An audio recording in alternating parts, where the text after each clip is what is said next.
Pacientes que chegam para a gente e que têm indicação de um desfibrilador implantável ficam muitas vezes na dúvida sobre como é que funciona esse dispositivo. É importante ressaltar que o desfibrilador implantável é um dispositivo que tem a função de marca-passo e tem a função também de evitar morte súbita. E ele faz esse procedimento no momento, seja por um choque, seja por um processo que nós chamamos de overdrive, que é aumento da frequência cardíaca, aumento da estimulação da frequência cardíaca acima da frequência da arritmia, do ataque à arritmia. E com isso, ele consegue muitas vezes reverter a taquicardia para o ritmo normal do coração, que é o ritmo sinusal.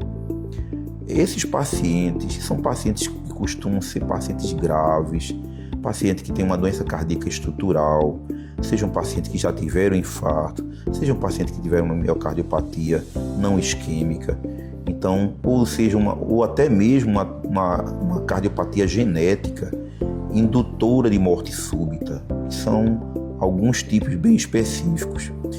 Então, a partir do momento que esse indivíduo tem um desfibrilador, ele consegue evitar que tenha morte súbita ou morrer de repente. Pacientes que chegam para a gente e que têm indicação de um desfibrilador implantável ficam muitas vezes na dúvida sobre como é que funciona esse dispositivo.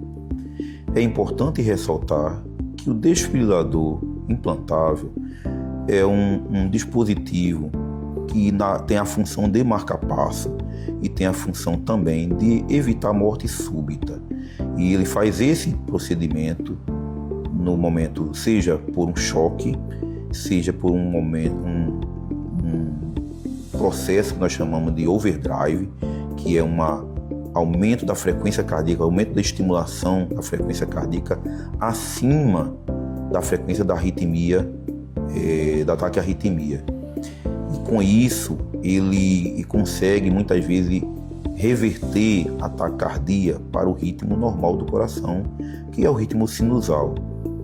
Esses pacientes são pacientes que costumam ser pacientes graves, pacientes que têm uma doença cardíaca estrutural, sejam pacientes que já tiveram infarto, sejam pacientes que tiveram uma miocardiopatia não isquêmica, então, ou até mesmo uma cardiopatia genética indutora de morte súbita, que são alguns tipos bem específicos.